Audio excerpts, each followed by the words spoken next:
8-sinf adabiyoti, Toshkent, 2025-yil.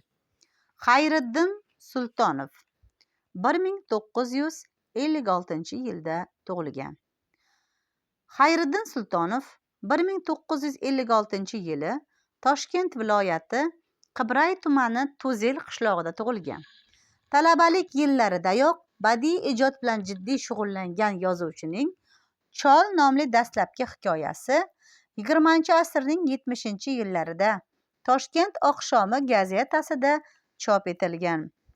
Uning Quyosh barchaga barobar, Bir oqshom ertagi, Onamning yurti, Umr esa o'tmoqda, Boburning tushlari, Boburiynoma, Ko'ngil ozodadur kabi nasriy kitoblari nashr etilgan.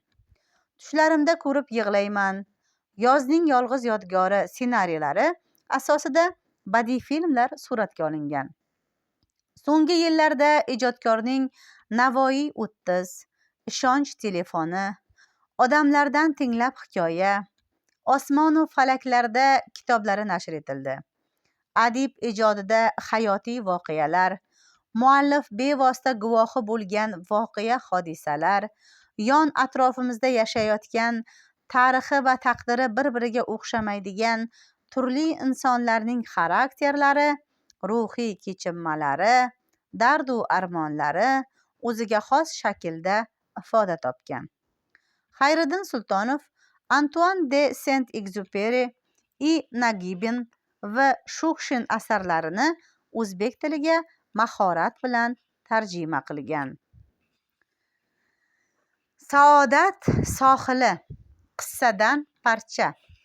Qo'nalg'a, turar joy, boshpana bo'lib xizmat qiladigan joy. Makon, manzil. Cherik, qo'shin, askar. Tanob, O'rta Osiyo xonliklarida tomonlari olmish gazdan iborat bo'lgan maydonga teng, ya'ni ekin maydonini o'lchash uchun qo'llangan yuza birligi. Vorasta, ozod, erkin. Kent, ma'lum xususiyati bilan shahar va qishloqdan farqlanib turuvchi, aholi yashaydigan shaharcha. Birinchi qism, qissadan parcha. Usta Binoqul, qani turing, shom tushmay huv dovonga yetib olaylik, o'sha dovonga yetaylik, u yog'i yo razzoq. Taqsir, oyoq bosgulik holim qolmadi, yurolmayman taqsir, yurolmayman. Andak bardosh qiling usta Binoqul, chekkan mashaqqatlarimiz inshaalloh besamar ketmas. Ajab emaski, dovon ortida biror qo'nalg'a bo'lsa, shu manzilga yetib olsak bas, jarohatingizga ham bir davo toparmiz. Qani qo'lingizni bering usta Binoqul. Taqsir, 3 kundan buyon ahvol shu. Usta Binoqul shishib ketgan oyoqlarini sudrab bosgancha zorlanib inqillaydi. Har qadamni ming bir azob bilan qo'yadi. Hofiz Ko'ykey esa lablarini mahkam qimtigancha ko'proq o'z yuragidagi vahimni yengish uchun unga tinimsiz taskin tasalli beradi. Sabr bardosh sari da'vat etadi. Binoqul ingraydi, og'riqqa chiday olmay yig'lagudek yolvoradi. Hofiz Ko'ykey go'dakni aldagan kabi uni yupatmoqqa tirishadi. Ko'pi ketib ozi qolganini aytib ishonmoqchi bo'ladi. Lekin bundan na yo'l qisqaradi, na yo'l azobi kamayadi. Ular 17 kun aziyat nima, mashaqqat nima bilmay vaqtichoqlik bilan yo'l bosdilar. Taglarida o'ynoqlagan dulduldek otlar, xurjunlarning ko'ziga to'ldirilgan lazzatli ozuqalar, belga quvvat, dilga mador bo'lib keldi. Karvondagi dunyo kezgan savdogarlarning vazmin, maroqli gurunglari yo'l tanobini tortar, huvullagan, fayzsiz cho'lning o'lik manzarasiga bir qadar jonlanish bag'ishlagandek bo'lar edi. 18-kuni sahar chog'i kimsasiz biyobonda hali maz uyquda yotgan karvonni qaroqchi bosdi. Ular olatasir to'polonda tog' unguri yoqalab qochishga muvaffaq bo'ldilar. Binoqul qo'liga ilingan kichkina bir tugunchani olishga ulgurdi xolos. Taqsir, dedi Binoqul yig'lamsirab. hech vaqomiz qolmadi-ku, taqsir. Binoqul, dedi Hofiz Ko'yke. Jon qoldi, jon. U dunyoning qariyb yarmini kezgan jahonkashda odam edi. Hayot qadrini, tiriklikning nechog'li ulug' ne'mat ekanini teran anglardi. Kechagina safar sayohat zavqi, sirli noma'lum manzillar ishtiyoqi bilan sarmast Binoqulning musichadek javdirab turganini ko'rib kulgusi qistadi. Soddadil yigitning yuragiga mador bo'ladigan biror og'iz so'z aytgisi keldi. Hali oldinda jazirama issiq, ochlik, tashnalik, tushkunlik singari mislsiz uqubatlar kutayotgan, istiqbolda ajal sovuq quchog'ini ochib turgan bir paytda bu so'zning mahzun ko'ngilga naqadar ulkan quvonch va quvvat bag'ishlashini u yaxshi bilardi. Kuyinmang, Binoqul, dedi u jilmayib. Padari buzrukvoringiz Hind sori ayni shu yo'ldan o'tgan bo'lsa ne ajab. Binoqulning yuzi yorishdi. Hofiz Ko'yke yigitning dilida pinhon muqaddas sirdan voqif. Binoqul hali go'dak ekan. Bobur Mirzo Farkatda bir muddat to'xtagan kezlar otasi cherikka kirgan, Amirzoda Hindistonga otlanganda birga jo'nagan. Binoqul otasini enasining so'zlaridan tanib ulg'aydi. Dom daraksiz ketgan otasining yo'liga ko'z tika-tika enasi bultur olamdan o'tdi. Binoqul qaddi qomati kelishgan, pishiq puxta, chayir yigit. Kulganda kuldirgichi yuzlariga ajib bir joziba paydo bo'ladi. Chin dildan yayrab kuladi. Har bir ishga ishtiyoq, havasmand, uzun qish kechalari kulbasida etik, mahsi tikadi. Yozda 2 tanob yerida ter to'kadi. Kitobga, ilmga cheksiz ixlos qo'yganidan hamma mahallasi Mozori hoji masjidining imomi Hofiz Ko'ykeni o'ziga ustoz deb biladi. Uning kechmish voqealar, ayniqsa jangnoma-yu jahongirlar tarixiga doir dilkash suhbatlarini soatlab jon qulog'i bilan tinglaydi. Hofiz Ko'yke safarga ketgan paytlarda Binoqul uni intizor kutadi. Ustozi so'qqabosh, vorasida ko'ngil odam bo'lib, umri muttasil safarlarda o'tardi. U ba'zan 2-3 yillab benomu nishon ketar, safardan qaytgach masjid xonaqosiga tutash hujrasida mutolaadan bosh ko'tarmay allanarsalar yozgan edi. Binoqul bu bitiklarning nimaligini bilmas, so'ragani botinolmas, ammo ustozining yosh bo'lsa-da ulug' odam ekanini sezardi. Masjid eshigiga Toshkent, Samarqand va boshqa shahru kentlardan otliqlar, hashamatli soyabon aravalar tez-tez kelib turar. Zarbof to'n kiyib, simobiy salla o'ragan turli-tuman basavlat kishilar Hofiz Ko'ykeni ziyorat qilib chiqar edilar. Bir oy muqaddam u ustozining Hindiston safariga hozirlanayotganini eshitib qoldi. Eshitdi-yu yuragiga g'ulg'ula tushdi. Oromidan ayrildi. Otasi bundan 27 yil avval 20 yoshida xonadonni tark etgan ekan. O'shanda Binoqul 3 yashar go'dak bo'lgan. U otasining tirigligiga, qirg'inbarot janglardan omon chiqqaniga, yot ellarda sog'-salomat yurganiga so'nmas ishonch bilan inonar. Nazarida padari buzrukvori ona yurtda qolgan murg'ak zurriyodining diydorini intiqlik bilan kutayotgandek tuyular edi. Binoqul chidab turolmadi. Ustozining oyog'iga bosh urib, birga olib ketishini so'radi. Hofiz Ko'yke rozi bo'ldi. Ular 17 kun aziyat nima, mashaqqat nima bilmay vaqti chog'lik bilan yo'l yurdilar. Karvonni qaroqchi bosgan o'sha mash'um juma oqshomida ular yana bir falokatga yo'liqdilar. Toshdan toshga sakrab, tog' yonbag'ridan pisib borarkanlar, Binoqul oyog'i toyib, 7-8 gaz pastdagi xandaqsimon o'ngurga, qirrador xarsang ustiga yiqilib tushdi. Beli shilinib momataloq bo'ldi. To'pig'i handalakdek shishib, qadam bosolmay qoldi.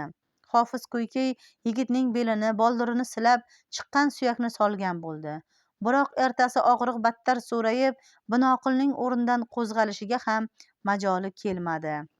Hofiz Ko'yke Binoqulning umurtqasi qattiq shikast yeganini payqadi. Labini tishladi-yu, indamadi. U hamrohini goh opichib, goh suyab, Shu kuni yarim yog'och ham yo'l yurolmadi. Ertasi kuni ochlik va og'riqdan sillasi qurigan Binoqul ustozidan o'tinib iltijo qildi. Taqsir, endi menga ozor bermang. Sezib turibman, kunim bitgan ko'rinadi. O'zingizni ham, meni ham qiynamang. Meni shunda qo'yib yo'lingizdan qolmang. Taqsir. Yig'och qadimgi masofa o'lchov birligi, taxminan 6 kilometrga teng. Kitobat qilmoq, qo'lyozma kitoblarni yaratish va ziynatlash. Mijja, kiprik, mubham, mujmal, noaniq. Mashvarat, kengash, maslahatlashish. Unday demang Binoqul, ayb emasmi? Qani menga mahkamroq suyaning. Ha. Tog' yo'li soqov harsanglar, yalang'och tovonlarning qoni tomgan chag'ir toshlar, ufq qadar cho'zilgan kimsasiz yo'l. Taqsir, endi madorim qolmadi. Suv, bir qultumgina suv bering. Binoqul. Hofiz ko'yki atrofga nochor alangladi. Binoqul, biroz sabr qiling. Ko'kalamzorni ko'ryapsizmi? Shoyat o'sha yalanglikdan suv topilsa. Suv, Taqsirjon, bir qultumgina suv. Umrimni beray, Taqsirjon, bu azobdan qutqaring. Ey Alloh, o'zingdan bo'lak madadkorim yo'q. Shafqat qilg'ay sen. Sel bosib kelmoqda. Sel olov seli. Ho'l quruqqa barobar o't qo'yib quyosh yonayotir, quyosh. Meni yerga qo'ying Taqsir. Taqsir, men o'laman. Ey Alloh, berahim, murodimga yetkazmading-a. Binoqul, tavba deng, kufrga botmang. Ey yaratgan egam, mayli bu ko'rsatgan kuningga ham shukr. Armonim ichimda qoldi Taqsir. Padarimning daragini bilsam edi. Bobur shohni bir ko'rsam. Binoqul jim bo'lib qoldi. So'ng majolsiz barmoqlari bilan tugunchagini yecha boshladi. Taqsir, mana shu kitobni men unga ixlos bilan tortiq qilmoqchi edim. O'zim kitobat qilib edim. Bilmaysiz Taqsir, o'zim ham bilmayman. Lekin nechundir Xudo mening mehrimni ul zotga tushirgan. Ko'nglingizni buzmang Binoqul. Hofiz ko'yki titrab ketdi. Hali tortig'ingizni inshaalloh o'z qo'lingiz bilan topshirursiz. Faqat niyatni bardam qilmoq kerak. Yo'q Taqsir, hol kunim ayon-ku. Binoqul unga qarab ma'yus bosh chayqadi. So'nggi tilagim ham, vasiyatim ham shu. Bu kitobni Bobur hazratlariga eltib, duoyi salomimni yetkazgaysiz. Binoqul, inim, aytgaysizki, g'arib dunyoga Allohning Binoqul degan bir quli bor edi. Otasi navkaringiz edi. U ham sizga ixlos qo'yib, xizmatingizga o'zini chog'lagan edi. Yetib kelolmadi. Yo'lda Tangri rahmatiga bordi. Qo'ying Binoqul. Hofiz ko'yki uning cho'x kabi yonayotgan yuz ko'zlarini, peshonasini siladi. Ko'nglini ezmoq nechun? Qo'ying. Mana Taqsir. Binoqul tugunchadan kitobni olib uzatdi. Mijalarda yosh yiltiradi. Nasoyim ul muhabbat. Ha Taqsir, shoshmang. Axir bu Navoiy hazratlarining. O'zim kitobat qilib edim. Bu endi sizga qiyomatlik qarz Taqsir. Inshaalloh. Taqsir, so'nggi o'tinchim. Imkon topsangiz otamning daragini so'roqlab ko'rarsiz. Yodingizda bo'lsin. Taqsir, otamning ismi Boboqul, otasining oti O'rinqul. Xotiringizdan chiqmas Taqsir. Binoqul. Taqsir, rozi, mendan rozi bo'ling. Mingdan ming roziman inim. Siz ham rozi bo'ling. Binoqul. Ye Alloh, vodarix. 3 kundan so'ng tog'dan o'tin terib qaytayotgan o'tinchilar behush yotgan Hofiz ko'ykini dara etagidagi nuragan qoya tagidan topib oldilar. Bog'i Nurafshonning yashil qo'ynida yarqirab turgan oq marmar saroyida Afg'on, Hind va Bangola o'lkalarining mutlaq hukmdori, keyinchalik yevropalik muarrixlarning faromushxotirligi tufayli tarix sahifalariga Buyuk Mo'g'ul imperiyasi degan mubham nom bilan bitilguvchi ulkan saltanat sohibi Zahiriddin Muhammad Bobur Mirzo arkoni davlat ertalabki mashvarat o'tkazmoqda. U viloyatlardan kelgan turli nomalarni ko'zdan kechirib, a'yonlarga tegishli farmoyishlar berib bo'lgach, majlis ahlidan mamlakatning ichki ahvoliga taalluqli xabarlarni tinglamoqqa kirishdi. So'ng Kobuldan kelgan chopar bilan bir necha arzgo'ylarni qabul qildi. Mashvarat nihoyasiga yetay deb qolganda, zarbof to'ni yoqasiga zarrun uqa tutilgan barbasta eshik og'asi kirib ta'zim qildi. Olampanoh Sulton Muhammad Hofiz Toshkandiy otliq bir zot husni tavajjuhingizga muntazir. Bobur sergak tortib eshik og'asiga qaradi. Kimul, qaydin kelibdir? Toshkandin Olampanoh siz zoti shariflarini ziyorat etmoq orzusida kelibdir. Toshkandin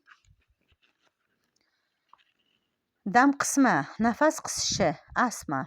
Ilmi tarix, tarix ilmi. Saxtiyon, yumshoq charm. Endi faqat tushlarida ko'radigan, olislarda armon bo'lib qolgan yurtidan Boburni ko'pdan buyon biror kimsa yo'qlab kelmagan edi. Ko'ngli allanechuk bo'lib, ayting, kirsin, dedi. So'ng Ko'histon va Hind javohirlari, asl afg'on yoqutlari bilan ziynatlangan taxtdan turib, o'z mavqelariga ko'ra tizilishib joy olgan arkoni davlatga bir razm soldi. Yo'g'on gavdali, siyrak mo'y Abdulvohid Forig'iyga ko'zi tushgach, Mavlono Forig'iy, dedi ohista. Bu zot kim bo'lsa ekan? Sizning hech eshitganingiz bormi? Abulvohid Forig'iy dam qisma kasaliga mubtalo edi. O'rnidan qo'zg'alib, hansiragancha so'z boshladi. Olampanoh, sizni yo'qlatguvchi bu zot Movraunnahirning mashhur allomalaridan bo'lur. Ko'yki taxallus qilibdir deb eshitganim bor. Toshkentda ekanimda bu kitobatini Mutolaa kalom deb nom bermishlar ekan. Shoyon tahsinga sazovor edi. Yana bir nima tasniflari ham bor. Alal xusus ilmi tarixda benazirdir. Siz Toshkentda suhbat quribmaydingiz? Yo'q, Olampanoh. Men bisyor orzumand bo'lib edim. Lekin taassufki hamsuhbatlik nasib etmagan edi. Sababki u zot Toshkentdan 10 yog'och narida, Farkat otliq bir kentda istiqomat tutgan ekanlar. Fursatim ziq edi, men u yerga borolmadim. Farkatda? Ha, Olampanoh, tog'ning ortidagi bir kent u. Bu zot asli Jannatoso Ali qushchining nabirasi Kamoliddinning o'g'li bo'lur. Alar azaldan shu manzilda muqim bo'lib kelurlar. Abulvohid Forig'iy yana alla narsalarni gapirar, ammo Bobur endi eshitmas, teran xayolga cho'mgan edi. Farkat degan so'z unga sovuq yomg'ir savalab turgan izg'irinli kunlarni, kuzak osmonida favqulodda chaqnagan chaqmoqlarni eslatdi. Umrining rutubatli, hazin onlarini yodga soldi. O'sha voqealarga qancha bo'ldi ekan? Yo Rabbiy, 27 yil. Qarchig'aydek bir yigit umri. O'shanda yonida hamrohu hamkor bo'lganlardan kimlar bor? U turli tuman nomlarni eslashga urinarkan, ularning bari barmoq orasidan shuvullab to'kilgan qum singari xotirasi qatlaridan bir sirg'alib tushayotganini sezdi. No'yon Ko'kaldosh, G'ulda Qosimbek, Xoldor, Mirshoh Qavchin, Qo'chbek, evoh, qayda ular? Qayerlarda? Barchasi endi rahmatli. Ba'zilari shiddatli janglarda boshidan ayrildi. Ba'zilari g'anim nayrangiga duchor bo'ldi. Ayrimlarning umri qisqa ekan, ayrimlari esa xiyonat qildi. Oqibat o'sha kunlardan bu kun faqat achchiq, mahzun xotiralar yodgor xolos. Bobur alamli o'ylardan egilgan boshini ohista ko'tardi. Abulvohid Forig'iy jimgina qo'l qovushtirib turardi. Eshik og'asining ortidan adil, tik qomatli, odmi to'n kiygan, bodom qovoq, yuzlari shirinqiragan, malla soqqolli, ko'hlik bir kishi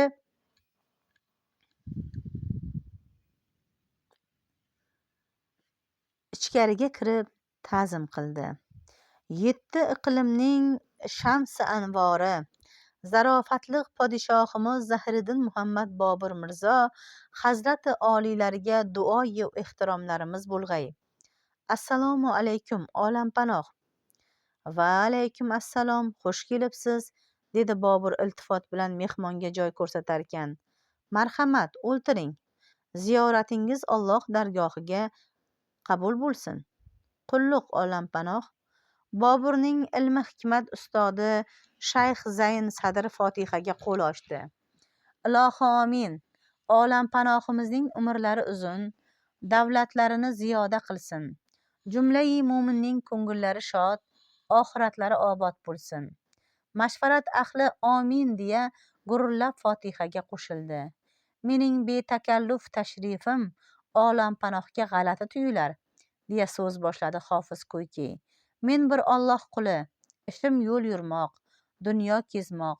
Ko'p mamlakatlarda bo'ldim. Turk, Misr, Bag'dod, Lubnon, Damashq, Qashqar diyorlarini ko'rdim. Undagi el-elat, yurt ulusning turmush yumushlari ila oshno bo'ldim. Bu safar esa ona vataningizdan, ko'z ochib ko'rgan viloyatlaringizdan sizlarga ko'pdan ko'p duoyi salomlar keltirdim. Ota yurtimizning tabarruk yodi muborak xotirlaridan ko'tarilmagan bo'lsa kerak. Ul viloyatlarning latofatlarini kishi nechuk unutgay, dedi Binoqul ohista. Ovozi titrar edi. Unutgan kishining ko'zlariga tiriklayin tuproq to'lmasmi? Ahli majlis mutaassir bo'lib, o'rtaga xiyla vaqt sukut cho'kdi. Haq so'zni aytdingiz olampanoh, dedi Hofiz Ko'yki. Komil inson kindik qoni to'kilmish yurtni hargiz unuta olmas. Xotiringiz jam bo'lsin olampanoh. Ul diyorlarda muborak nomingizni hanuz yod eturlar. Inchunun sizga atalmish bir omonatni topshirmoq menga qiyomatliq qarz edi. U qo'ynidan nafis Saxtiyon muqovali kitobni olib Boburga avaylab uzatdi. Bobur andak taajjublanib o'rnidan turdi. Kitobni olib ilk sahifasini ochdi. Nasoimul muhabbat. Boburning ko'zlari chaqnab ketdi.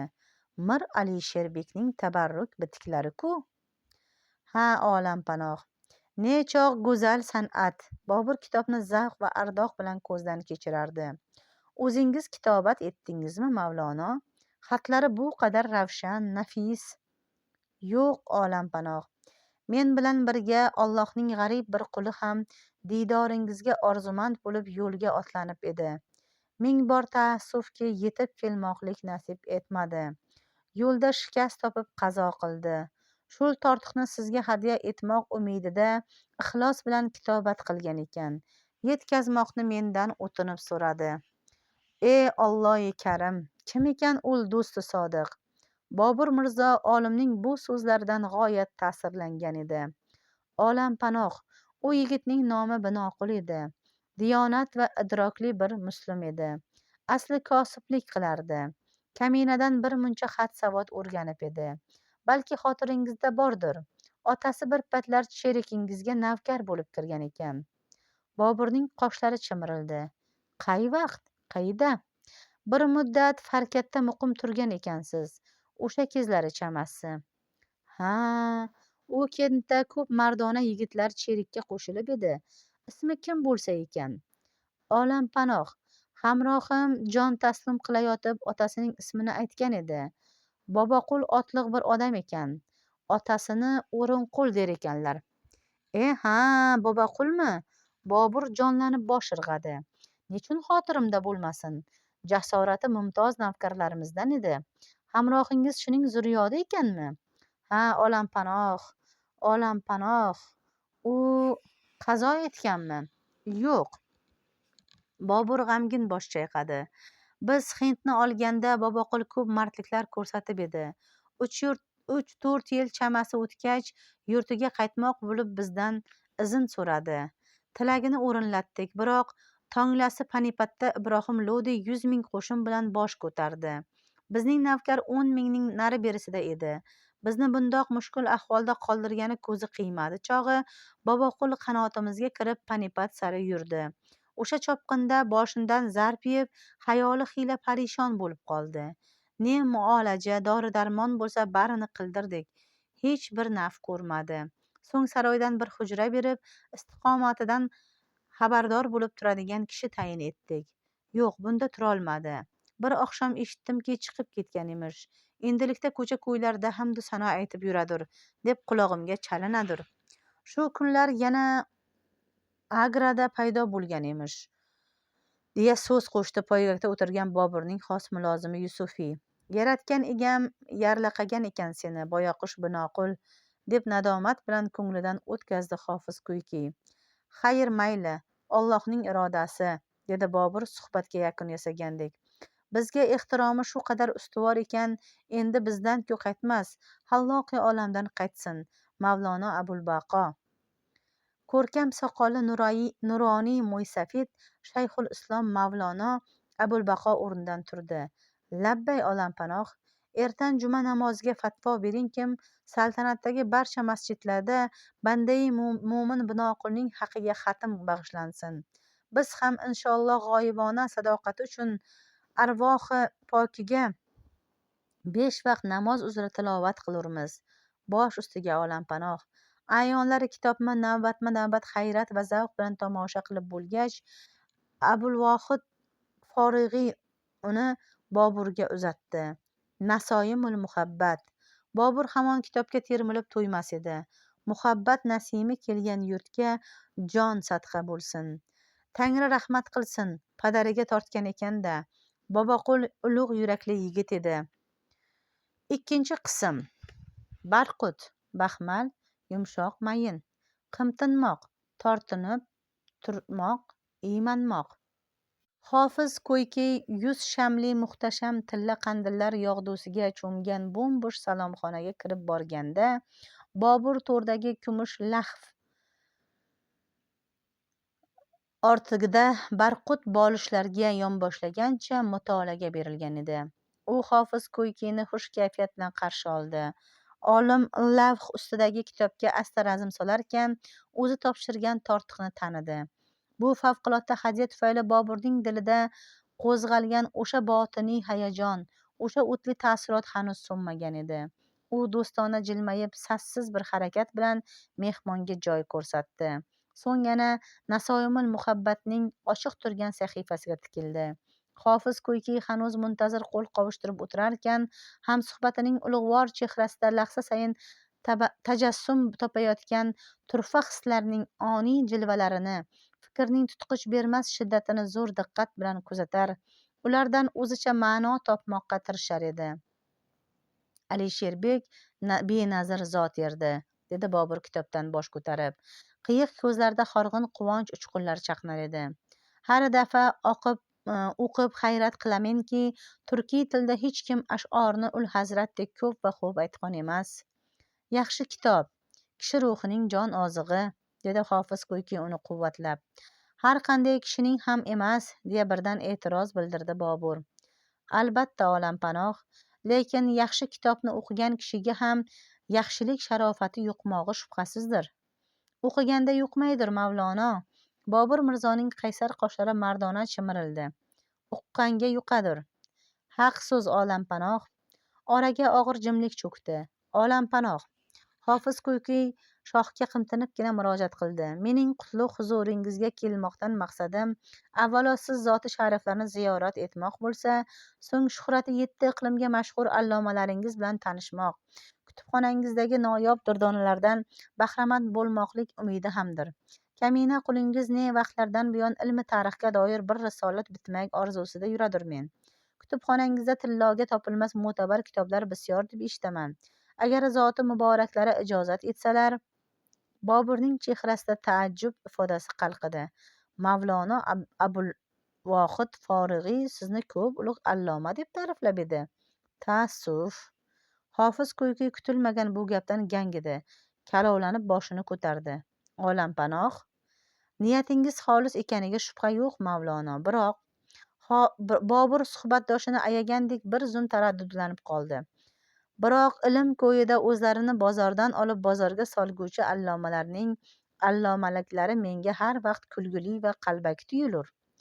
Olim duv qizardi, o'rnidan og'ir qo'zg'alib qo'ydi. Yer yorilsa kirgudek holi bor edi, ammo yer yorilmadi. U so'nggi jur'atini to'plab hayajon ichra izohga og'iz chog'ladi. Olampanoh, mening tilagimni yanglish angladilar chog'i. Sizni ranjitmoq maqsadim yo'q edi, dedi Bobur kulimsirab. Faqat so'z o'rni uchun aytdim xolos. Zero umrim mobaynida qalbaki tangalardan ko'ra qalbaki allomalarni ko'proq uchratdim. Alarning haq va ma'rifat nomidan so'ylagan yolg'onlari meni muttasil g'azabga soldi. Imkonim yetgan chog'larda unday betafiqlarning barchasini og'ir jazolarga mustahiq etdim. Iymonim komilki, bu qilmishim qodiri lamyazalga ham xush kelgay.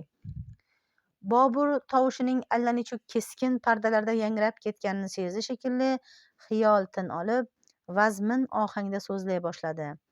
Rahmatli padari buzrukvorim aytur edilar.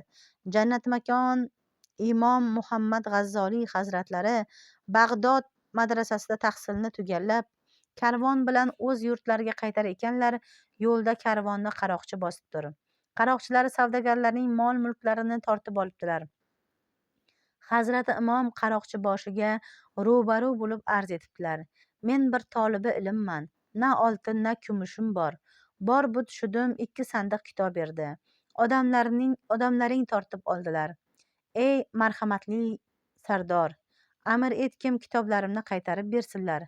Baribir alarning senga ham, yigitlaringga ham hech qanday nafi yo'qdir. Qaroqchi boshi qahrga minib so'roqqa tutibdir. Xo'sh, alardan senga ne naf bor? Imom hazratlari benihoya taajjubda qolib, nechun naf etmasin deb javob beribdilar. Axir bu mening 10 yil musofirlikda riyozat chekib orttirgan ilmlarim-ku. Sen o'zingni olim sanaysanmi? Debdi qaroqchi boshi. Allohning inoyati bilan, debdilar imom hazratlari. Yo'q, sen olim emassan, debdi qaroqchi boshi. Chindan ham fozil bir kimsa bo'lsang edi, kitoblaring butkul yo'qolsa-da, parvoyingga keltirmagan bo'lur eding. Chin olim kishining ilm sandig'ida emas, yuragida bo'lur, uqdingmi? Qaroqchi boshi shunday deya imom hazratlariga marhamat ko'rsatib, sandiqlarni qaytarib berishni amr etibdir. Ul zoti sharifga vahshiy bir qaroqchining bu yangliq malomat minnatlari g'oyat og'ir botibdir. Yo'lning qoq o'rtasidan ortga, Bag'dodga qarab qaytibdilar. Qaytadan madrasaga kirib, o'sha 2 sandiq kitobni xatmi kutub qilib chiqibdilar va barcha egallagan ilmlarini yurak va ko'nglining qatlariga jo qilib olgunlariga qadar madrasa ostonasini tark etmabdilar. Shundan so'ng imom hazratlari hargiz kitobga qaramabdilar. Ilm ul zoti barakotning qalb chamanidan yashnay boshlabdir. Olim ich-ichidan iztirob chekar, uning so'zlari haq ekani chin dildan e'tirof etsa-da, o'zga bir fikr xayolidan ketmas edi. Qilich sig'gan qinga qalam sig'mas ekan-da.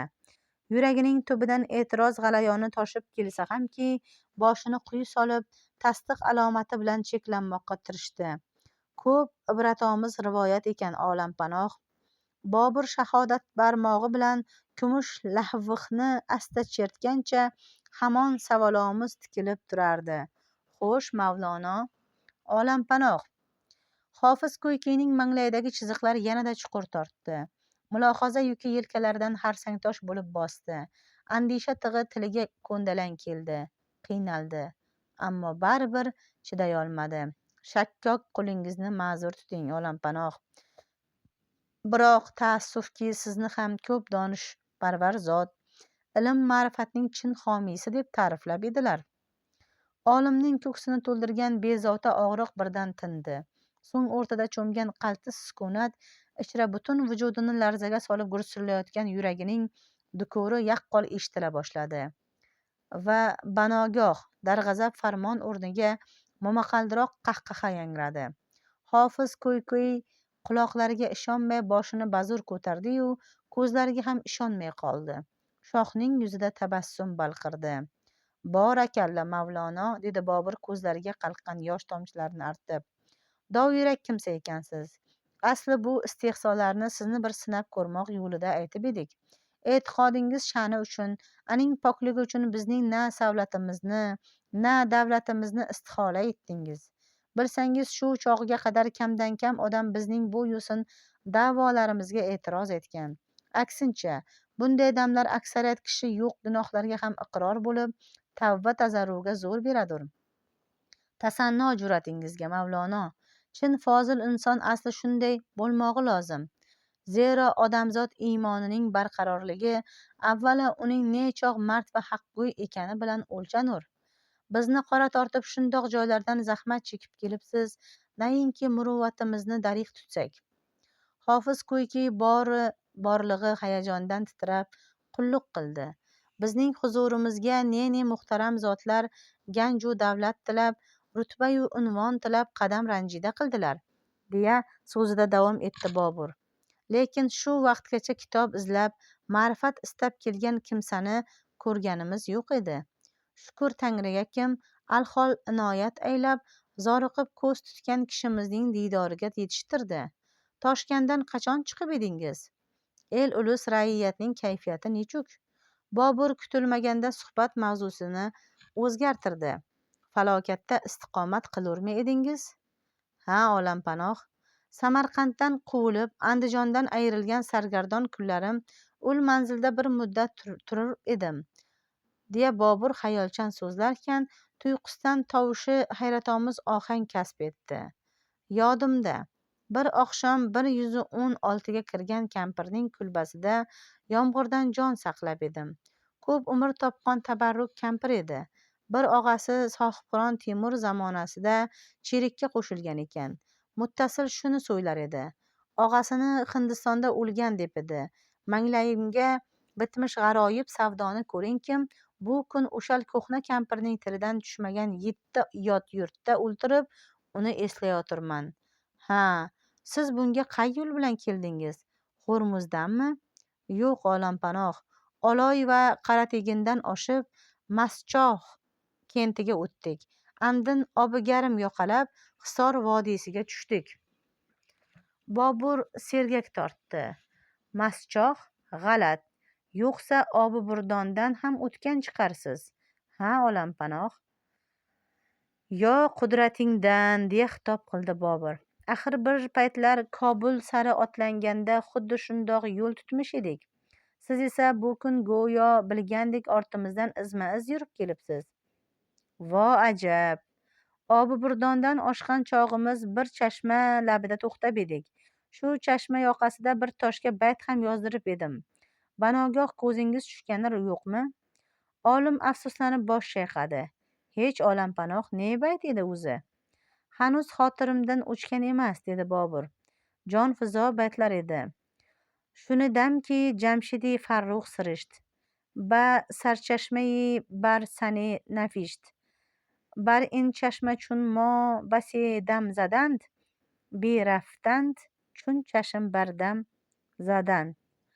She'r ma'nosi: eshitdimki, qutlug' tabiatli Jamshid bir buloq boshida toshga shunday deb yozdiribdi: bu chashma qoshida ko'plar biz kabi kelib o'ltirdilar, biz kabi ketdilar va yo'q bo'ldilar. Bobur Mirzo qattiq hayratga tushgan edi. Ammo chinakam hayratingiz ishlar keyinchalik, oradan asrlar o'tgach sodir bo'lib, oradan asrlar o'tgach oshkor bo'lajagini u mutlaqo bilmas edi. 1953-yili arxeolog ekspeditsiyasi Obiburdon qishlog'idan Bobur bayt yozdirgan o'sha xarsak toshni topadi. Boburnomada qayd etilgan tafsilot dalili shu yo'sin qo'lga kiritiladi.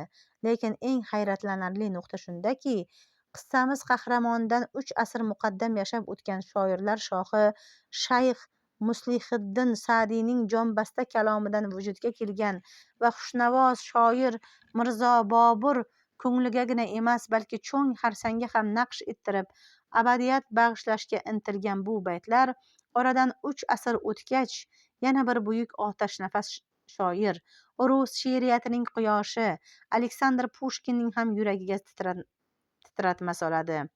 Bog'chasaroy favvorasiga aynan shu baytlar epigraf qilib olinadi.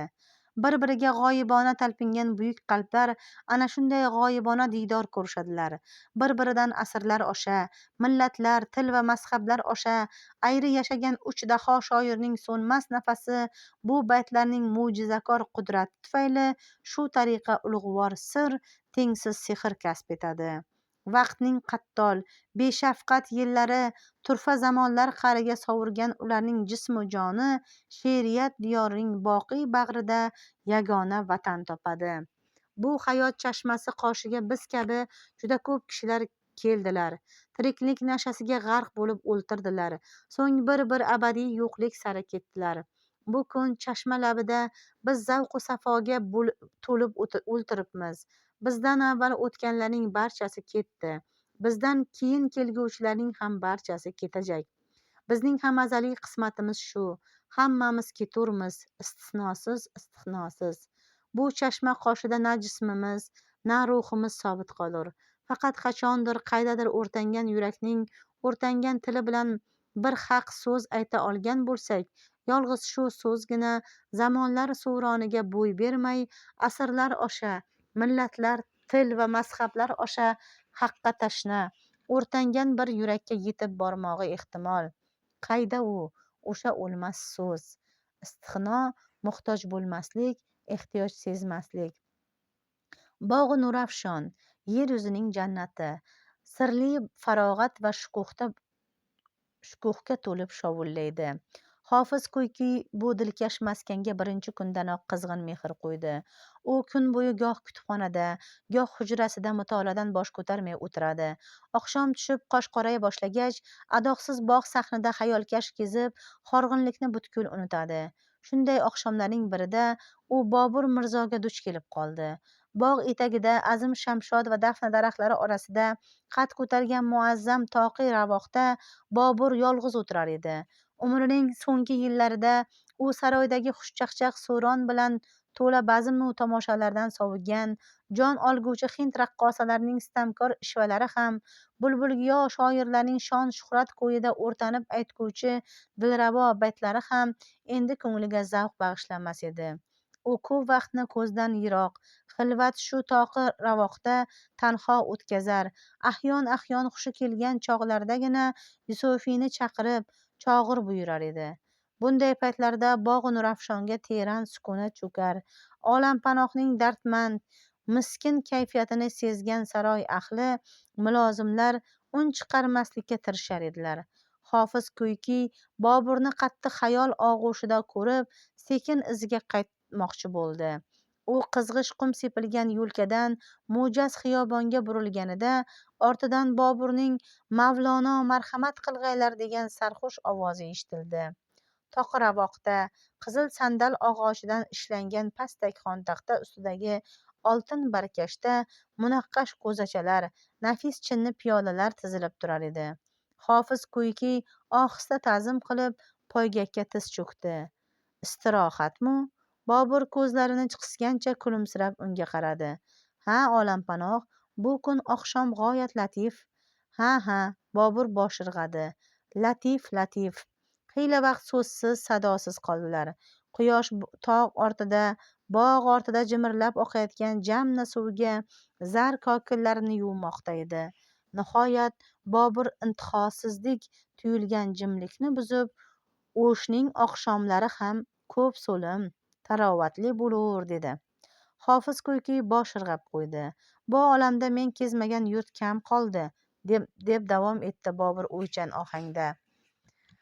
Ne go'zal maskanlarni zabt etmadim, lekin hech qayda o'shdek latofatlik bir viloyatni ko'rmadim. U xayolga cho'mgancha tag'in jim bo'lib qoldi. U yerda bir ustuvor tog' bor, Barokko'h derlar. Men o'shni olganimda tarix 902da Tangri taolo inoyati bilan ushbu tog'ning tumshug'ida bir ayvonli hujra soldim. Tamom, shahr va mahallot oyoq ostida edi. Hanuz o'sha hujra ko'z o'ngimdan ketmaydir. Ayniqsa shu kunlar, qani edi inon ixtiyorim o'zimda bo'lsa-yu, 5 kunlik gunohkor umrning qolganini o'sha hujrada o'tkazsam, deya tuyqusdan shivirladi Bobur. Hofiz Kuyki unga hayronalik bilan qaradi. Bobur go'yo suhbatdoshini unutgandek parishon o'ltirar edi. Ming taassufki, dard bor, darmon yo'q. U og'ir tin oldi. Saltanat shunday bir tilsim ekanki, Mavlono uni qo'lda tutmoq uchun kishi avvalo qo'lidagi inon ixtiyoridan xalos bo'lmog'i lozim ekan. Hofiz ko'yki nima deyarini bilmay qoldi. Meni sohibqiron, yetti iqlimning shamsi anbori, shahanshohi olam deb ko'klarga ko'taradilar, deya hasratli tovush bilan so'zlardi Bobur. Lekin biror kimsa bilmaydiki, men ham asli shu yog'och taxtga qaramman. Mana shu yaltiroq tojga qulman. Illo har bir banda faqat Allohgagina qul emas.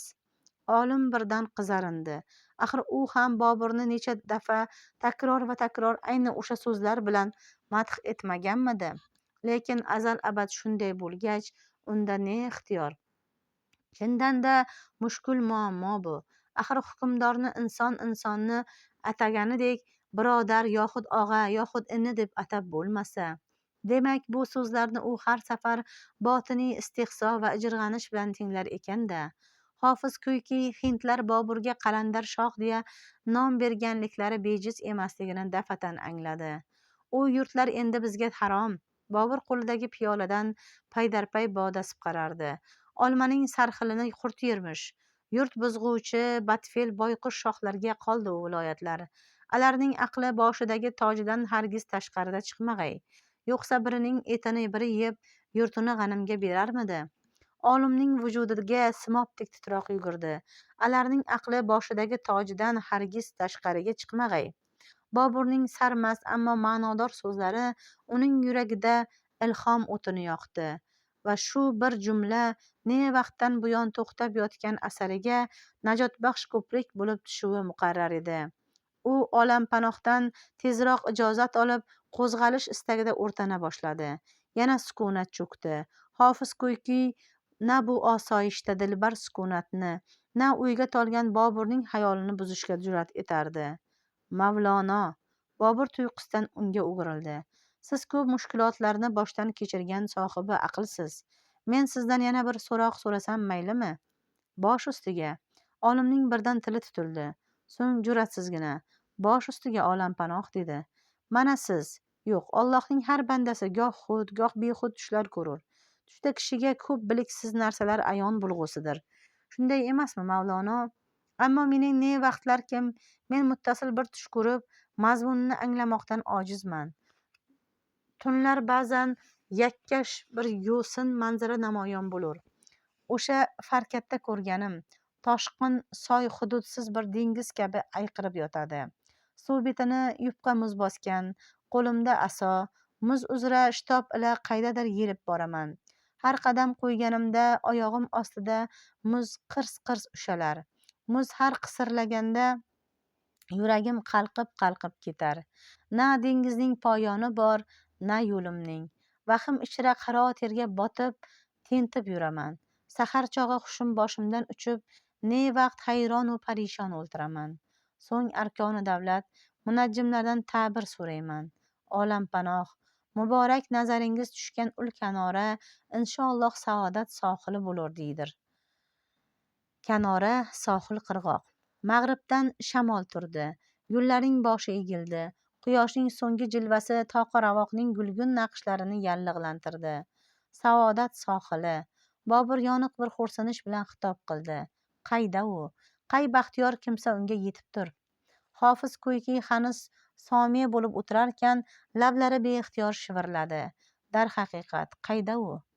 Bu rubiy maskunda saodat istagan banda hech vaqt uning chin diydoriga erishurmikan? Dunyoni zir titratgan Jahongirki unga yetmagan ekan. Somi eshituvchi tinglovchi. Ko'p allomalardan, ulamoi ikromlardan so'roqladim. Qayda u? Ko'ngil tinguvdek bir javob topmadim, deya davom etdi Bobur. Goh aytdilarki, u chog'ur dengizning qirg'og'ida, goh dedilarki, ma'rifat daryosining kanorasida, goh esa uqtirdilarki, savob ummonining sarhadlarida. Hofiz ko'yki dilidagi gap tiliga qay yo'sin qalqib chiqqanini bilmay qoldi. Saodat sohili vatanda, olampanoh. Bobur birdan yalt etib qaradi. Shohning sarxush ko'zlarida nogoh o'kinch ko'lankasi paydo bo'lganini ko'rib, Hofiz Ko'yki g'ayrishuuriy tarzda uning dilidagi bitmas jarohatga tig' tortganini payqadi-yu, xijolat chekib yerga tikildi. Ufq quyoshni o'z bag'riga dafn etdi. Bulutlarning ko'ksi qonga to'ldi. Olisdagi tog'lar unsiz faryod chekdi. Yorug' olamda bu faryodni muazzam toqi ravoqda o'z xayollariga g'arq bo'lib o'tirgan ikki kishidan bo'lak biror kimsa eshitmadi. 3-qism. Hofiz Ko'yki hujrasidan chiqib, asta kundalik mashg'ulotlariga otlanganida mulozim kelib huzuri muborakka shoh qabuliga taklif etdi. Bobur uni shu paytgacha hali biror marta ertalabdan yo'qlamagan, oqshomlarigina suhbatga chorlar edi. Olim kutilmagan taklifdan taajjublanib saroy sari yo'l oldi. Devonda Bobur negadir yolg'iz, arkoni davlatdan hech bir kimsa ko'rinmas edi. Hofiz Ko'yki ta'zim ado qilib ko'rsatilgan joyga o'tirarkan, Bobur unga sinchkov nazar solib, ustingizdan shikoyat bor, Mavlono, dedi. Hofiz Ko'yki azbaroyi gangigandan talay vaqt tili kalimaga kelmay qoldi. Yo Rabbano, quruq tuhmatdan o'zing asra. Nihoyat yurak yutib bo'g'iq ovoz chiqardi. G'ofil qulingizdan ne gunoh sodir bo'libdir, olam panoh? Gunoh shulkim, dedi Bobur qat'iy ohangda. Bakovullarimiz sizdan qattiq ranjibdilar. Tortgan taomlaridan loaqal bir luqma tanovul etmas emishsiz. Shu gap chinmi, Mavlono? Hofiz Ko'ykining vujudi zirillab bo'shashdi. Xayriyat. Ha, olampanoh, dedi u bosh irg'ab. Sabab, deb so'radi Bobur chimirilib. Sabab, olampanoh, xotiringizda badgumonlar kelmasin. Bakavullaringizga ham, taomlarga ham hech bir ayb yo'qdir, dedi olim ohista tin olib. Alardan tanovul etmasligimning boisi shundaki, men tutmish tariqat yo'li bunga imkon bermaydir. Ma'lumingizki, maqomotu Naqshbandiyaga binoan o'zganing minnatisiz, o'zganing mehnatisiz, o'z mehnati bilan topilgan narsagina kishiga halol sanalur. Bobur birdan so'zsiz qoldi, sukutga cho'mdi. Xo'p, bu uzringizga inobatga olaylik, dedi u nihoyat hamdardona bir yo'sinda. Lekin sizning ko'cha-ko'ylarda suv tashib, yer supurib yurishingiz o'z sha'ningizga ham, bizning sha'nimizga ham yarashmas. Og'ziga kuchi yetmagan mardum aytmasmiki, musofir mehmonini sig'dirmabdir, deb. Hofiz Ko'yki xijolat chekib kulimsiradi. Ko'ngil to'g'ri bo'lgach, mardumning har ne gap so'zi hech emasmi, olampanoh? Bobur yana uzoq o'yga toldi. Xayr, mayli, biroq xizmatingizga berilgan mulozimlarni jo'natib yubormoq na hojat erdi? Olampanoh, dedi olim qo'lini ko'ksiga qo'yib. O'tinib so'raydirmen. Bu harakatlarim zinhor noshukurlik deb baholanmasa, nachora, bu notavon banda mulozim saqlamoqqa qodir emas. Men bir Alloh quli, bas. O'zim qul bo'lganim holda yana qayyusin qul saqlamoqqa haddim chiqsin. Nechuk xotirimdan faromush bo'libdir, deya bosh tebratdi Bobur. Axir qachon bu bandalik, hojalik bilan rost kelur, shunday emasmi, Mavlono? Haqqasti rost, olampanoh. Gap so'z tugagandek har kim o'z fikr o'ylariga g'arq bo'lgandek edi. Bir payt Hofiz Ko'ykining qulog'iga allaqanday hasratli, shikvakor shivir chalindi. Unda bizning ahvolimiz ne kechur, Mavlono? Shikvakor, nolagannamo, shikoyatnamo. Olim boshini ko'tarib Boburning mubham, iztirob cho'kkan ko'zlarini ko'rdi-yu botinib qaray olmadi. Labbay, olampanoh. Bizning ahvolimiz ne kechur? Shohning sezilar sezilmas taassuf ohangi zohir ovozi asta titrab ketdi. Hofiz Ko'yki shoshib, sizning yo'rig'ingiz bo'lak, olampanoh, dedi. Nechun, Mavlono? Yoyinkim Tangriga bandalikni bizga ravo ko'rmaysizmi? Yana ezgin jimlik, yana bezovta sukut. Gohi damlar ozodavash darvesh bo'lgim keladi, deya nogoh tilga kirdi Bobur. Barchasiga etak silkib, hayyohuy deb oyoq yetguncha ketsammi deyman. Bundan 2 yil muqaddam Chandaga otliq bir viloyatda bo'lgan qattiq chopqindan so'ng shu xayol xotirimga bot-bot keladigan bo'lib qoldi. Ul qattol bir jang edikim, to'kilgan qon daryo bo'lib, murdalar esa o'shal daryoda xas-cho'p bo'lib oqqan edilar.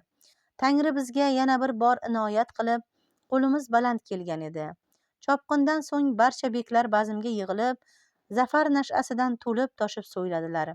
Kim fillar podasini talatub etgan, kim zarbzan palaxmonlarni g'animning o'ziga qarab o'q otmoqqa majbur qilgan. Men esa bir so'z demay o'ltirardim.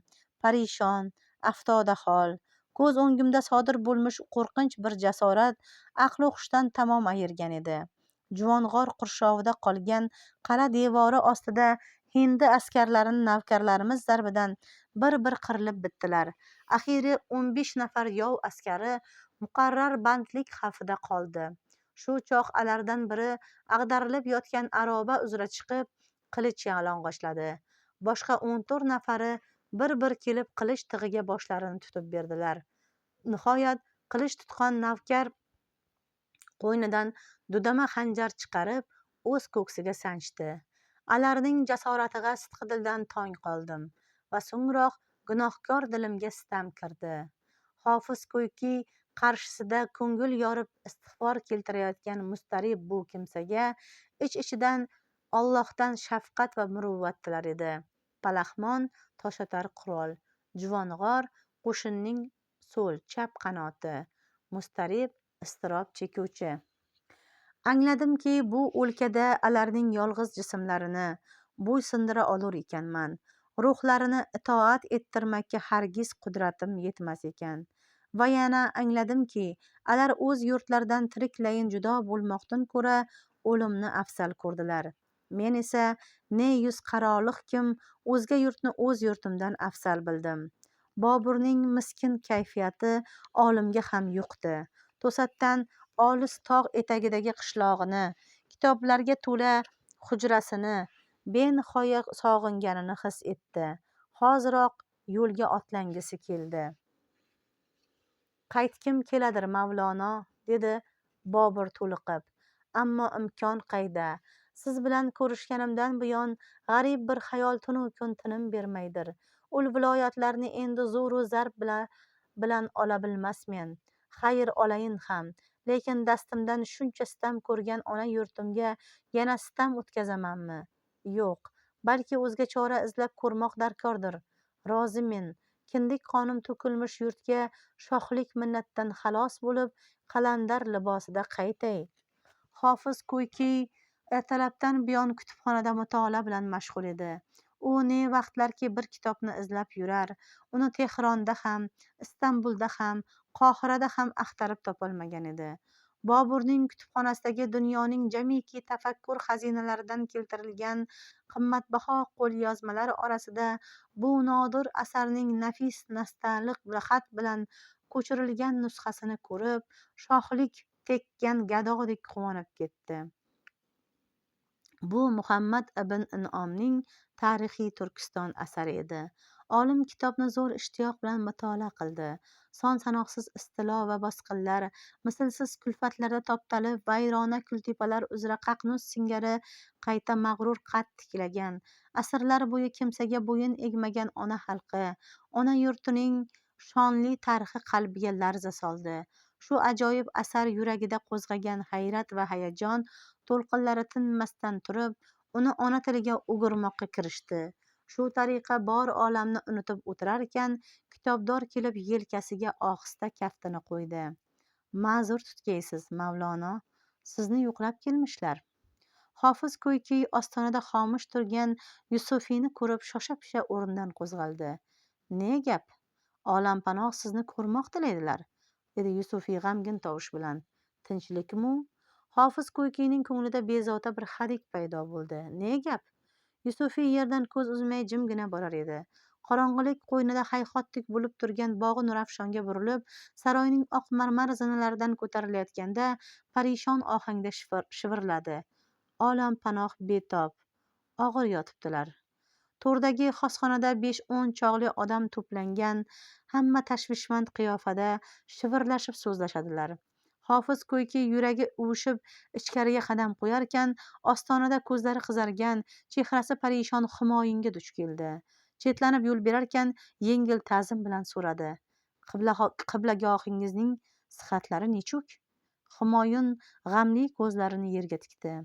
Shukr, dedi bo'g'iq ovoz bilan. Keyin ipak sallasining pechi bilan ko'zlarini artarkan, kiring dedi. O'rtadagi baland o'rinda Bobur Mirzo yotardi. Ranglari siniqqan, kirtaygan ko'zlarida intihosiz bir anduh. Salomatmisiz, olampanoh? Bemor sezilar sezilmas bosh irg'adi. Ko'zlarini shiftdan uzib olimga qaradi. Mavlono Abulbaqo uning yostig'ini to'g'rilab qo'ydi-da, Hofiz Ko'ykining poyqadamiga Fotiha o'qidi. Omin. Dard bergan Tangrim o'zi shifo bersin. Xobgoh jimjit bo'lib qoldi. Hofiz Ko'yki 2 kun muqaddam Boburning huzurida Toshkentga qaytish uchun ijozat so'raganini esladi. Bemavrid bo'lgan ekan, deya ko'nglidan o'tkazdi afsuslanib. Bobur boshini bolishdan kuch bilan uzib, unga yuzlandi-da, ahvolingiz nechuk, Mavlono? Deb so'radi. Allohga ming qatla shukr, olampanoh. Safaringiz qaribdi-da. Olim qo'lini ko'ksiga qo'ydi. Zoti shariflari ijozat etsalar. Ijozat eturmiz, dedi Bobur ichki bir zo'riqish bilan. So'ng mushkul bir vaziyatda qolgandek boshini yostiqqa tashladi. Mavlono, mening sizni bunga chorlamoqdan maqsadim, uni birdan yutal tutib so'zi bo'lindi. Maqsadim shulki, bitmak orzusida yurgan tasniflaringizga rivoj tilamakdir, xolos. Bizdan ne ko'mak lozim bo'lsa, zinhor tortinmangiz. Qulluq, olampanoh. Xotiringizdan faromush bo'lmagan ersa, ilk bor suhbat qurganimizda qalbaki allomalar xususida so'zlab, sizga nohaq ranj yetkurgan edim, dedi Bobur. Azbaroyi o'shal ko'zi ochiq, qalbi basirlarga qahrim tufaylidan. Alarning kitob kemirguvchi sichqonlardan ne farqi bor? Ma'rifat xazinasining chin qadriga yolg'iz sizdek ahli fazillargina yeta olur. Bizni ham o'zingizga teng ko'rib, ko'p mutaassir etib edingiz. Bilmam, ne yusin tashakkur ayturmiz. Kitobdorga farmoyish berilur. Ko'nglingiz tilagan ismiki, kitobni o'zingiz bilan olmog'ingiz mumkin. Borlig'i hayajondan titragan Hofiz Ko'yki qayta qulluq qildi. Biror sichqonga yemish bo'lgandan ko'ra, sizdek zarshunos qo'liga tushsa, odamizodga ko'proq nafi tegur. Og'ir jimlik cho'kdi. Muhtasham tilla qandillardagi shamlarning lipillab yonishigina sukunatga rahna solardi. Anchagacha hech kimdan sado chiqmadi. Bu o'ng'aysizlikdan yana Boburning o'zi qutqazdi. Kecha oqshom g'arib xayolimga bir narsalar kelib, qog'oz qoralab edim, deya zaif jilmaydi u. Barchaga allanechuk bir jonlanib sodir bo'ldi. Olampanoh, marhamat etsalar, tabarruk bitiklari muborak quloqlarimizga sazovor ko'rilsa, boshimiz ko'kka yeturdi. Bobur bir zum o'ylanib qoldi. So'ng horg'in ko'zlarini yonidagi lavhga tikdi. Yusufiy o'rnidan ilg'am turdi-da, lavh ustidagi saxtiyon muqovali kitobni Boburga uzatdi. Bobur kitob qatidan buklangan yupqa qog'oz olib, tizzasiga qo'ydi. Bemajol lablariga nimpushti qizillik yugurgandek bo'ldi. Yo qahru g'azab birla meni tufroq qil. Yo bahri inoyatingda mustag'roq qil. Yo Rab, sengadir yuzim qaro xoh oq qil. Boburni tag'in quruq, qattiq yo'tal tutdi. Nafasi bo'g'ilib so'nggi misrani kuch bilan ba'zur shivirladi. Har nav sening rizong yurur, andoq qil. Ruboiyning ajib ohangiga sehrlangandek hamma bir lahza tek qoldi. Nihoyat birin-ketin a'yonlarning olqishlari eshitila boshladi. Xo'p, aytib tursiz, olampanoh, bisyor go'zal, haq so'z, g'oyat xushtakallum baytlar. Oshiqona go'zal lutf bo'libdir, olampanoh. Bobur Mirzo ohista bosh chayqadi. Hazin jilmaygandek bo'ldi. Siniqqan chehrasida bir lahza alamnok taassuf irodasi ko'rindi. Bu dardli misralarning oshiqona go'zal lutf emas, balki so'ronli umri so'nggi manzil sari borayotgan ulkan mustarib qalbning kelgusi nasllar oldida berajak iztirobli hisobi, davron hukmi qarshisidagi ma'yus o'tinchi ekanini yolg'iz Hofiz Ko'ykigina o'zi savqi tabiiysi bilan angladi. Bobur buni sezdi. Minnatdor ko'zlari olimga jovdirab boqdi. Olamning qariyb yarmini qilich bilan, qariyb yarmini qalam bilan zabt etgan, bir og'iz kalomiga ming-minglab odamlarni muntazir itoatda tutgan, hamisha sha'nu shavkat og'ushida muzaffar yashagan bu ulug' zakovat sohibini bunday mahzun va g'arib holda ko'rmoqlik g'oyat og'ir edi. Hofiz Ko'yki mutaassir bo'lib, beixtiyor nigohini olib qochdi. Ertalab bemorning ahvol ruhiyasi xiyli yengillashdi, ammo hamon darmonsiz edi. Hofiz Ko'yki bomdod namozidan so'ng u bilan xayr-xo'shlashib, barcha yaxshiliklari uchun qayta-qayta tashakkur aytdi. Allohdan shifo tiladi. Xobgohda talay odam bor edi. Biroq Bobur mijjalaridagi yiltiragan tomchilarni ipak chorsi bilan artishdan istihola qilmadi. Sizga ne chog'li havasim kelishini bilsangiz edi. Uning Hofiz Ko'ykiga aytgan so'nggi so'zlari shu bo'ldi. Karvon endigina Hindiston sarhadidan chiqqanida ko'pirib ketgan chavkar otda Kobul sari ilib borayotgan chopar orqadan quvib yetdi. Saodatmand shoh Zahiriddin Muhammad Bobur Mirzo olamdan o'tgan edi. Chavkar ola-bula, qoraxolli. Hofiz Ko'yki bir haftagacha bog'i Nurafshonda motamdorlar bilan bo'ldi. Nogahoniy bu musibatdan dil-dilidan iztirob chekarkan, butun qalbi, butun borlig'i Bobur Mirzo yodi bilan bog'lanib qolganini yana bir bor teran his etdi. O'zini benihoya g'arib, mehrga zor sezdi. Olimning nazarida butkul dunyo huvullab qolgandek, faqat bog'i Nurafshongina hamon avvalgidek shukuhga to'lib shovullar edi. Ertasi kuni murch, dolchin, zaytun moyi ortilgan kichik bir karvon tong saharda shahar darvozasidan chiqib, sharq sari yo'l oldi. Karvon so'ngida ko'rimsizgina ot mingan Hofiz Ko'yki xomush borar edi. Bepayon sahro, quyosh olov selib purkaydi. Ufq qadar yastalangan qumlikda qilt etgan tirik jon ko'rinmaydi. Ahyon ko'hna sardobalar uchraydi. Karvon qo'ng'irog'idan atrofga sarob halqalari singari hazin sadolari taraladi. Moli vofir, eli kofir, yo'l yovuq.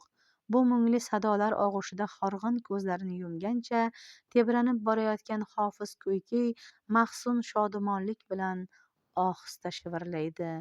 Sharq soriy gar yiroqdir. Dolchin, tropik daraxt. Uning quritilgan po'stlog'i ziravor hamda dorivor sifatida ishlatiladi. Vofir, mo'l, ko'p. Yovuq, yaqin. Hofiz Ko'yki tarixiy shaxs bo'lib, Ko'haki Sulton Muhammad Hofiz Toshkandiy. Ko'yki Hofiz Toshkandiy 1490-1584 yillarda yashab ijod etgan, shunday nom bilan tanilgan tarixchi, huquqshunos, tarjimon. U Ali Qushchining nabirasi bo'lib, Parkentlik ziyoli Mirzo Kamoliddin oilasida tug'ilgan. Keyinchalik Toshkent shahriga ko'chib kelgan. U jo'g'rofiya, etnografiya, handasa, riyoziyot, falsafa, mantiq, fiqh va adabiyot sohalarining ham bilimdoni bo'lgan. Olim 10 dan ziyod asarlar yozgan. Ko'haki o'z zamonasining ilmli va obro'li kishisi bo'lgani uchun Toshkentdan to'y munosabati bilan Hindistonda Bobur huzuriga yuborilgan 1528-yilda. Bobur Boburnomada bu haqda yozadi. Ulug' osh tortilganidan keyin Xoja Mirsultonga va o'g'lonlariga va Hofiz Toshkandiy va Mullo Farruh boshliq Xojaning mulozimlariga va o'zga elchilarga ham Oltindin, Kumushdin, Tarkash bilan inomlar bo'ldi. Tarkash Sadoq O'qdon